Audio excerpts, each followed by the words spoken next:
амалҳое ё ки он чизе ки масалан намояндагони мақомотҳои давлатӣ дар баъзе шаҳру ноҳияҳо рақамҳои телефонҳои муҳоҷирон аз ҷумла ҷавононро рӯйхат мекунанд ва با آنها زنگ میزنند در تماس میشوند فکر نکنم که این چیزی بد باشد. البته این از یک طرف چیزی خوب است، زیرا مقامات هم یک مانیتورینگ خودشان میگذارونند که واقعا این جوانان در مهاجرت هستند یا که در دیگر. این روز پوشیدن است که بسیاری آن جوانانی که به گروه های افراطگرایی، گروه های اکستریمیستی و تروریستی گرویدن خود در همین هنگامی در مهاجرت بودن به همین گروه ها رفتن یا که به قول فریفته همین گروه ها شدن.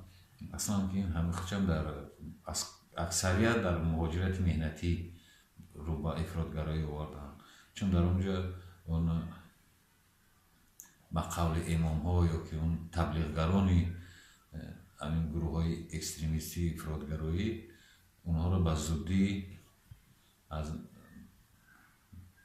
نداشتن دانشی درستی حقوقی و دینی و دیگر اونها رو به زودی به خود مایل میکنن.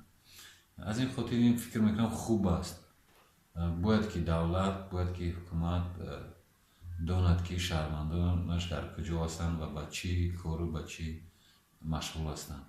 این خوب است. این البته برای پیشگیری از آن که جوانان فریفته هر گونه گروه های افراطگرا و جنگجویان میشوند این چیزی بد نیست.